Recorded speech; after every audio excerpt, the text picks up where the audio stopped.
नमस्कार, मैं हूं अनुपम। आज के एजेंडे में आपका स्वागत है। हम उत्तर प्रदेश उत्तराखंड के हर कोने की बात करेंगे, तमाम साथियों के पास भी चलेंगे, लेकिन सबसे पहले राजीव के पास चलते हैं। राजीव हमारे साथ सीधे जुड़ गए हैं। राजीव, उत्तर प्रदेश में आज का दिन काफी अहम दिन है, क्योंकि जिस तरीके से तमाम कार्यक्रम होने हैं, तमाम बड़ी खबरें आज रहने वाली हैं। कौन कौन सी बड़ी खबरें रहेंगी, विस्तार से आप बताएं। अनुपम, अगर आज उत्तर प्रदेश से सबसे बड़ी खबरों की बात करें तो जिस तरह बनारस में अप्रवासी भारतीय दिवस का आयोजन किया जा रहा है, उसमें खुद प्रधानमंत्री नरेंद्र मोदी शिरकत करेंगे। ऐसे में पीएम के इस कार्यक्रम की पूरी विस्तार से जानकारी हमारे सहयोगी नीतीश आपको अब से कुछ देर बाद देंगे। और साथ ही साथ जैसा कि संगम में अर्धकुंभ का आयोजन किया जा रहा है, ऐतिहासिक आयोजन है, वहाँ से निकलने वाली धार्मिक व सांस्कृतिक खबरों पर भी हमारी नज़र रहेगी। ऐसे में अगर बात राजधानी लखनऊ और आसपास के जिलों की करें तो राजधानी लखनऊ में गणतंत्र दिवस की तैयारियों जोरों पर है लगातार। चाहे वो सुरक्षा की बात हो, जो विभिन्न धर्मशालाएं हैं, सार्वजनिक स्थल हैं, वहां पर पुलिस के आला अधिकारी खुफिया एजेंसियों द्वारा जारी किए गए हाई अलर्ट के बाद लगातार चेकिंग कर रहे हैं। और जो गणतंत्र दिवस के मौके पर एक परंपरागत तौर पर विभिन्न सांस्कृतिक कार्यक्रमों का आयोजन किया जाता है, उनकी तैयारियां चल रही हैं। अब से कुछ देर बाद इसी स्थल पर उनका रिहर्सल होगा। ऐसे में यह पहला मौका होगा जब यूपी के साथ 14 राज्यों की सांस्कृतिक झलक आपको गणतंत्र दिवस के मौके पर देखने को मिलेगी। ऐसे में दूसरी खबर की बात करें तो सबसे बड़ी खबर यह है कि उत्तर प्रदेश में मौसम ने एक बार फिर से बड़ी करवट ली है। पहाड़ों पर लगातार हो रही बर्फबारी के चलते, पश्चिमी विक्षोभ के सक्रिय होने के चलते एक बार फिर से यूपी के मौसम में बड़ा बदलाव आया है। और लगातार राजधानी लखनऊ के कुछ इलाकों में हुई बूंदाबांदी व कई जिलों में हल्की बारिश के चलते तापमान गिरा है। और मौसम विभाग की माने तो आने वाले 2 से 3 दिनों में जो तापमान है उसमें गिरावट देखी जा सकती है। ऐसे में इसको लेकर अलर्ट जारी किया गया है। कई कई जगह पर ओलावृष्टि की भी संभावना जताई गई है। और अगर अन्य खबरों की बात करें तो जो शिक्षा मित्रों को अपनी विभिन्न मांगों को लेकर धरना प्रदर्शन है, वो इको गार्डन में लगातार जारी है। आज 5वें दिन भी शिक्षा मित्र हजारों की संख्या में उत्तर प्रदेश से पहुंचे हैं और वो सहायक शिक्षक के पद पर उनकी नियुक्ति बहाली के लिए, उनके समान कार्य समान वेतन की मांग को लेकर धरना प्रदर्शन कर रहे हैं। उनका धरना प्रदर्शन दिन रात जारी है। ऐसे में कल उन्होंने शिक्षा मंत्री से भी, अनुपमा जायसवाल से भी मुलाकात की थी और एक बार फिर से शिक्षा मंत्री अनुपमा जायसवाल ने उनकी समस्याओं का समाधान कराए जाने का आश्वासन दिया है। लेकिन इसी बीच कल हाईकोर्ट ने भी 69,000 जो सहायक शिक्षक भर्ती हैं उन पर रोक लगा दी है। जो रिट दाखिल की गई थी उसमें अनुपम ये दावा किया गया था कि जो पिछली जो मेरिट थी, कट ऑफ था, पहले भर्ती के पहले कोई कट ऑफ नहीं सरकार द्वारा तय किया गया था, लेकिन जब भर्ती की गई तो परिणाम आने से पहले जो कट ऑफ है वो 60 और 65% कर दिया गया, जिसके खिलाफ हाईकोर्ट में याचिका दाखिल की गई थी, इलाहाबाद हाईकोर्ट में और उसकी लखनऊ बेंच में भी, जिस पर हाईकोर्ट ने सुनवाई करते हुए ये फैसला किया है कि 31 तारीख तक, जनवरी तक जो रिजल्ट है वो यथावत रहेगा। वरना आज उस रिजल्ट आने वाला था, आज 69,000 शिक्षकों की भर्ती का फैसला होने वाला था, लेकिन कोर्ट की रोक के बाद इसे 31 जनवरी तक फिलहाल स्थगित कर दिया गया। तो कुल मिलाकर ये तमाम बड़ी खबर है जिन पर हमारी नजर बनी हुई है। अनुपम, बिल्कुल राजीव, आएंगे आपके पास, बने रहिए हमारे साथ। रॉबिन हमारे साथ देहरादून से हैं। रॉबिन, उत्तराखंड की अगर बात करें तो क्या कुछ खास रहने वाला है? कौन कौन सी बड़ी खबरें रहेंगी जिनको आज सुर्खियों में जगह मिल सकती है?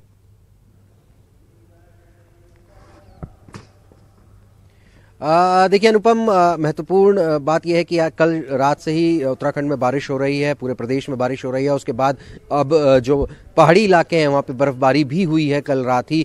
और इस समय हम तस्वीरों के जरिए आपको दिखाना चाहेंगे कि ये सामने जो पहाड़ियाँ हैं, ये यहाँ पर बर्फ गिरी है। धनौल्टी और मसूरी की पहाड़ियाँ हैं, यहाँ पर बर्फ गिरी थी। अभी कुछ देर पहले साफ बर्फ दिखाई दे रही थी, लेकिन अब बादल यहाँ पर आ गए हैं। सामने जो पहाड़ियाँ हैं वो आप देख सकते हैं। और फिलहाल जो बारिश पूरे प्रदेश में जो है वो जारी है। कई ऊंचाई वाले इलाकों में लगातार बर्फबारी भी हो रही है और जिसके बाद मौसम में ठिठुरन और बढ़ जाएगी। अब आने वाले दिनों में जो मैदानी इलाके हैं और जो नियर बाय स्टेट्स हैं, उत्तराखंड से लगते हुए जो राज्य हैं, चाहे वो उत्तर प्रदेश हो या फिर दिल्ली हो, उन तमाम इलाकों में जो है वो ठंड अब जो है बढ़ने वाली है, क्योंकि यहाँ से बर्फबारी जिस तरीके से हुई है। दूसरी महत्वपूर्ण खबर ये होगी कि बनारस में आज मुख्यमंत्री और चीफ सेक्रेटरी जो है वो प्रवासी सम्मेलन जो हो रहा है उसमें शिरकत करने वाले हैं। तो आज इस खबर पर भी हमारी नज़र होगी। सुप्रीम कोर्ट में सुभारती मेडिकल कॉलेज को लेकर सुनवाई होनी है, महत्वपूर्ण सुनवाई होनी है, क्योंकि इसमें अपने आप में एक अनूठा आदेश कोर्ट की तरफ से आया था कि जो संपत्ति है कॉलेज की उसको राज्य सरकार उसका अधिग्रहण कर ले, राज्य सरकार में निहित हो जाए और अपने स्तर पर राज्य सरकार उसको चलाए मेडिकल कॉलेज को। तो इस आदेश के खिलाफ जो है मेडिकल कॉलेज का जो मैनेजमेंट है वो कोर्ट में गया हुआ है। तो वो एक उस पर आज सुनवाई होनी है। कपिल सिब्बल वकील हैं, उनके ना आने की वजह से इस सुनवाई को टाला गया था, तो आज ये सुनवाई होनी है। इसके अलावा भाजपा में लोकसभा चुनाव की तैयारियों को लेकर जिला कार्य समिति की बैठक आज बुलाई गई है। महत्वपूर्ण बैठक ये है और इस बैठक में जो तमाम विधायक हैं जिले के या सांसद हैं जिनका संसदीय क्षेत्र देहरादून से लगता है, वो तमाम विधायक और सांसद यहाँ पर पहुँचेंगे। लोकसभा चुनाव की जो तैयारियां हैं उनको परवान चढ़ाने की बात उसमें की जाएगी कि कैसे जो लोकसभा चुनाव है उसमें बेहतर प्रदर्शन भाजपा करे। तो इन तमाम चीज़ों को लेकर इसमें मंथन किया जाएगा। तो ये तमाम खबरें होंगी अनुपम, जिन पर आज पूरे दिन भर हम लोग नजरें बनाए रखेंगे। बिल्कुल रॉबिन, आएंगे हम आपके पास, रुक करेंगे मेरठ का। निखिल हमारे साथ जुड़ रहे हैं। निखिल, पश्चिमी उत्तर प्रदेश की अगर बात करें तो कौन कौन सी बड़ी खबरें आज रहने वाली हैं? देखिए अनुपम, पश्चिम उत्तर प्रदेश की बात करें तो सबसे बड़ी खबर मेरठ से आ रही है, जहां 2215 नगर निगम के सफाई कर्मचारियों ने हंगामा बरपा रखा है। कल बोर्ड बैठक थी जहां पर नगर निगम के सफाई कर्मचारियों के स्थायीकरण का मुद्दा गर्माता रहा और वहां पर पार्षदों में आपस में मारपीट हो गई। जब सपा और बसपा के पार्षद आपस में भिड़ गए, वहीं पूरा माहौल जो है हंगामे की तरह रहता रहा, जिसके बाद नगर आयुक्त वहां से निकलकर अपने घर चले गए। जिसके बाद मैं आपको बता दूं कि नगर निगम के कर्मचारियों ने नगर आयुक्त के घर पर ही डेरा जमा दिया और घंटों तक वहां पर हंगामा चलता रहा। कमोबेश ये स्थिति हर रोज की है कि नगर आयुक्त के घर के बाहर सफाई कर्मचारी हंगामा करते हैं। उनका सिर्फ एक मांग है कि उन्हें स्थायीकरण किया जाए। आउटसोर्सिंग के जरिए कर्मचारियों की भर्ती की गई है। उनके स्थायीकरण की मांग को लेकर नगर निगम हर रोज हंगामे की जड़ बना रहता है। इसके अलावा अगर दूसरी खबर की हम बात करें तो मुन्ना भाइयों का गैंग रुकने का नाम नहीं ले रहा है। जितनी भी परीक्षा हैं तमाम, जो अभी हाल ही में सिविल न्यायालय में स्टेनोग्राफी की परीक्षा में भी एक मुन्ना भाई पकड़ा गया है। इसके पहले भी कई परीक्षाओं में मुन्ना भाई पकड़े जाते रहे। एसटीएफ ने लगातार खुलासे कर रही है, लेकिन एसटीएफ हर परीक्षा में इनके मकड़जाल को रोक तो रहा है, लेकिन असली जड़ पकड़ में अभी तक शायद नहीं आ पा रही है। कौन इस गिरोह को संचालित कर रहा है और कौन वो लोग हैं जो हर परीक्षा में सेंधमारी कर पाते हैं। तो ये और कब से ये पूरा गैंग चल रहा था, कितने लोग ऐसे भर्ती हुए जो इस लायक नहीं थे, लेकिन इस तरह की सेंधमारी के चलते वो आज अच्छे पदों पर आसीन है। तो इन बातों का खुलासा अभी होना बाकी है। हालांकि एसटीएफ बेहतरीन काम कर रही है, क्योंकि जिस तरीके से मुन्ना भाई पकड़ा गया है उससे साफ होता है कि परीक्षाओं में सेंधमारी इन मुन्ना भाइयों की पकड़ से दूर नहीं है। तीसरी बड़ी खबर सरदार वल्लभ भाई पटेल कृषि विश्वविद्यालय से आ रही है। वहां पर डिसीज डिटेक्शन यूनिट यानी लैब को वहां पे लगाया गया है। 15 फरवरी से लैब काम करेगी। अब पशुओं में बीमारी का पता लगा पाना आसान होगा। इससे कारण मौत पशुओं की नहीं हो पाएगी। जिस तरीके से पिछले दिनों देखा गया है कि पशुओं के रेट, पशुओं की कीमत बहुत ज्यादा बढ़ गई है, और ऐसे में अब किसान को क्रैश क्रॉप लगती है कि दूध की डेयरी लगा ले या फिर अन्य किसी साधन से अपनी आय का स्रोत बढ़ा ले। उसी तरह जिस तरीके से पशुओं में बीमारियां बढ़ रही थी तो किसान काफी चिंतित थे, लेकिन अब उनकी चिंता का निदान हो पाएगा और यहां पर डिसीज डिटेक्शन लैब का स्थापित कर दी गई है। चौथी जो बड़ी खबर आ रही है वो अलर्ट को लेकर आ रही है। 26 जनवरी नजदीक है। गणतंत्र दिवस के मौके पर दिल्ली से सटा वेस्टर्न यूपी है, इसके लिए अलर्ट जारी कर दिया गया है। सभी रेलवे स्टेशन, सार्वजनिक स्थान और स्कूलों में चेकिंग के निर्देश दे दिए गए हैं। अधिकारियों की जो बड़े स्तर पर मीटिंग हुई है उसमें साफ तौर पर कह दिया गया है कि पिछले दिनों जो ISIS के मॉड्यूल की तर्ज पर को खंगालने के लिए एनआईए काम कर रही थी, उसी को लेकर अलर्ट भी जारी किया गया है। कहीं ना कहीं उनकी कोई हरकत इस तरह की ना हो कि यहां पर कोई आतंकी घटना को अंजाम देने की कोशिश की जाए। इसी को रोकने के लिए पूरी तरीके से अलर्ट भी घोषित कर दिया गया है। पुलिस ने अपनी कार्रवाई शुरू कर दी है, सार्वजनिक स्थानों को खंगालना शुरू कर दिया है। वहीं जो स्लीपिंग मॉड्यूल्स हैं उनकी तलाश में भी एनआईए लगातार दबिशें दे रही है। वेस्टर्न यूपी में अलग अलग समय पर कई दबिशें यहां पर दी गई हैं। जी बिल्कुल, आएंगे निखिल आपके पास। नीतीश वाराणसी से हमारे साथ हैं और आज वाराणसी पूरी तरह से लाइमलाइट में है, क्योंकि जिस तरीके से प्रवासी भारतीय दिवस और उसमें प्रधानमंत्री का आगमन। नीतीश बताइए क्या कुछ खास आज रहने वाला है?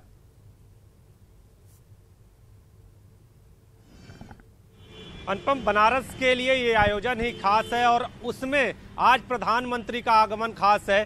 चूंकि प्रधानमंत्री बनारस से सांसद हैं, देश के प्रधानमंत्री हैं, तो काशी वासियों का प्यार उमड़ता है। सबसे पहले प्रधानमंत्री के आगमन और कार्यक्रमों पे अगर गौर करें तो प्रधानमंत्री सबसे पहले लालपुर स्थित क्रीड़ा संकुल पहुंचेंगे। क्रीड़ा संकुल में कई कार्यक्रम है प्रधानमंत्री के, वहां पे एंशिएंट एक किताब का विमोचन है और उसके साथ ही जो अन्य कार्यक्रम है सांस्कृतिक कार्यक्रम, और इसके साथ ही प्रधानमंत्री का संबोधन भी है। और इसके बाद प्रधानमंत्री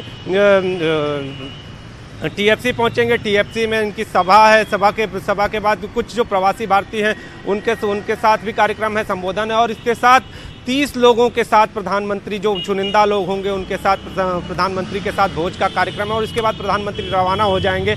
लेकिन प्रधानमंत्री के आगमन और इस जो कार्यक्रम प्रवासी भारतीय दिवस का हो रहा है उसे लेकर पूरी काशी सजी हुई नजर आ रही है। हर कोई उत्साहित है, काशी के हर कोने को सजाया गया है। पर अगर बात करें तो सुरक्षा व्यवस्था, एक पुख्ता सुरक्षा व्यवस्था की गई है, त्रिस्तरीय सुरक्षा के इंतजाम है, कमांडो तैनात किए गए हैं। हर ओर पूरी काशी प्रधानमंत्री के आगमन से उत्साहित है और अब इंतजार है प्रधानमंत्री का। अनुपम। बिल्कुल नीतीश, आएंगे हम आपके पास। सर्वेश हमारे साथ प्रयागराज से जुड़ गए हैं। सर्वेश, कुंभ में जिस तरीके से अलग अलग रंग देखने को मिल रहे हैं, पौष पूर्णिमा के स्नान पर भी लाखों करोड़ों श्रद्धालुओं ने वहां पर डुबकी लगाई। मोक्ष की कामना के लिए कल्पवास की शुरुआत भी वहां पर हो चुकी है। और क्या कुछ रंग देखने को मिल रहे हैं, आज क्या कुछ खास रहने वाला है? देखिए, प्रयागराज की धरती पर जो कुंभ का आयोजन हो रहा है उसमें दिव्य और अलौकिक नज़ारे देख रहे हैं। अनुपम छटा यहाँ देखने को मिल रही है अनुपम। और ये कह सकते हैं कि जिस तरह से यहाँ लगातार देशी विदेशी श्रद्धालुओं का आने का क्रम जारी है, यहाँ पर लगातार साधु संत जो भक्ति में प्रवचन कर रहे हैं, जो यहाँ पर आध्यात्मिक धार्मिक कार्यक्रम का अनुष्ठान हो रहे हैं, उससे ये यहाँ पर अलौकिक और दिव्य नज़ारे देखने को मिल रहे हैं। इसके साथ ही साथ जो वीवीआईपी मेहमान हैं, दूसरे राज्यों के मुख्यमंत्री हैं, मंत्री हैं, उनके भी पहुंचने का सिलसिला यहाँ पर शुरू हो चुका है। जिस तरह से योगी सरकार ने अपने मंत्रियों को भेजा था कि वो सभी राज्यों में जाएं, वहाँ के मुख्यमंत्रियों को आमंत्रित करें, वहाँ के गवर्नर को आमंत्रित करें कि वो यहाँ पर आएँ, तो इस कड़ी में भी यहाँ पर अब वीआईपी मेहमानों के आने का क्रम शुरू हो गया है।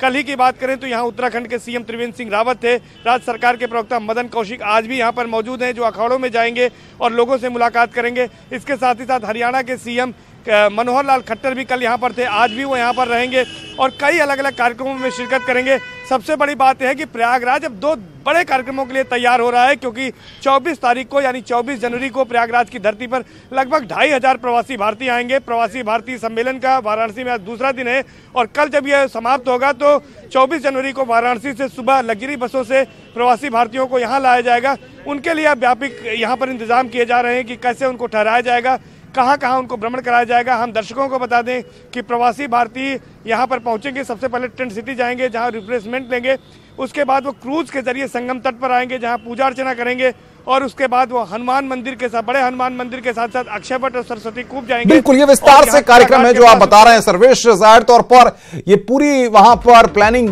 प्रशासनिक अमले के द्वारा की गई होगी। तमाम हमारे संवाददाता हमारे साथ बने हुए हैं। राजीव के पास चलते हैं। राजीव, शकुंतला मिश्रा विश्वविद्यालय में छात्रों की पढ़ाई ठप है, क्या कुछ वहां पर हो रहा है? देखिए, अगर अनुपम शकुंतला विश्वविद्यालय की बात करें तो एक लंबे समय से वहाँ के जो शिक्षक हैं वो अपनी विभिन्न मांगों को लेकर, छात्र वेतनमान को लेकर, व अन्य समस्याओं को लेकर लगातार मांग कर रहे थे और कई बार उनकी चेतावनी के बाद जब प्रशासन द्वारा उनकी नहीं सुनी गई तो अब बीते 5 दिनों से वो हड़ताल पर हैं। ऐसे में कहीं ना कहीं जो शिक्षण कार्य है वो पूरी तरीके से ठप है। ऐसे में उनका ये दावा है कि जब तक उनकी मांगें पूरी नहीं होंगी तब तक उनका ये प्रदर्शन जारी रहेगा। हालांकि इस दौरान जो विश्वविद्यालय प्रशासन है उसने बात करने की कोशिश की, उनको मनाने की कोशिश की है, लेकिन वो अपनी मांगे पूरी न होने तक अपने प्रदर्शन पर आमदा है। ऐसे में अगर यूपी में अन्य खबरों की बात करें, सियासत से जुड़ी खबर की बात करें तो अनुपम, जिस तरह बीजेपी को हराने के लिए बीते दिनों सपा और बसपा गठबंधन सामने आया है, ऐसे में जहां बीजेपी पहले ही मिशन 2019 के तहत अपने राजनीतिक कार्यक्रमों के तहत लगातार जो जनसभाओं का सिलसिला है वो शुरू कर दिया, वहीं आज बसपा बिल्कुल महत्वपूर्ण बात आप कह रहे हैं राजीव, बने रहिए। रॉबिन, मौसम का मिजाज बदल रहा है, क्या मौसम विभाग संकेत दे रहा है?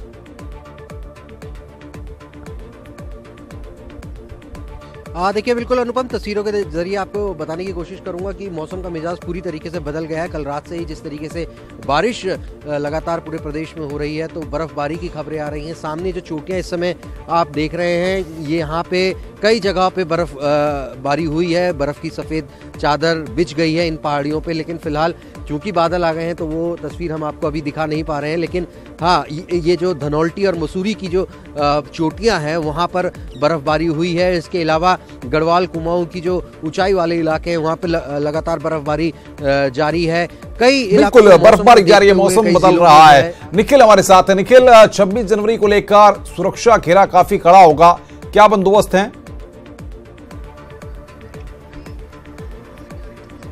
देखिए 26 जनवरी को लेकर अलर्ट जारी किया गया है। वेस्ट यूपी क्योंकि दिल्ली से सटा हुआ है और एनआईए की टीम लगातार यहाँ छापेमारी कर रही है आईएसआईएस के मॉड्यूल को तलाशने के लिए। तो यानी संवेदनशीलता बहुत ज्यादा बढ़ गई है और जिस तरीके से लखनऊ के अधिकारियों के निर्देश आए हैं कि सभी सार्वजनिक स्थानों को तलाशा जाए और कहीं भी ऐसी कोई अगर छुटपुट इनपुट मिलता है तो उसको सख्ती से तलाशा जाए। पास चलूंगा मैं, निखिल रोकूंगा।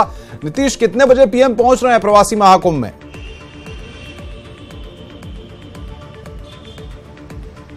अनुपम, अगर समय की बात करें तो 10 से 10:30 के बीच का समय बताया जा रहा है और 3 से 3:30 के बीच में पीएम यहां से निकल जाएंगे। और प्रधानमंत्री के आगमन के दौरान यूपी के मुख्यमंत्री मंत्री जनरल वीके सिंह और इसके साथ मॉरिशस के प्रधानमंत्री भी मौजूद रहने वाले हैं। तो पूरा काशी तो उत्साहित है। साथ में जो प्रवासी भारतीय मेहमान यहाँ पे आए हुए हैं वो भी प्रधानमंत्री को सुनने के लिए, उनको जानने के लिए। और खास तौर पे आज जो प्रवासी भारतीय मेहमान हैं वो प्रधानमंत्री के नजदीक होंगे। तो जो कल हमने जिनसे बात की, जो भी प्रवासी भारतीय, सबके मन में ये बिल्कुल चाहे तो पर उत्साह होता ही है। सर्वेश, अगर कुंभ की बात करें तो जिस तरीके से 24 तारीख को प्रवासी आएंगे वहां पर भारतीय, और क्या कुछ तैयारियां वहां पर हैं?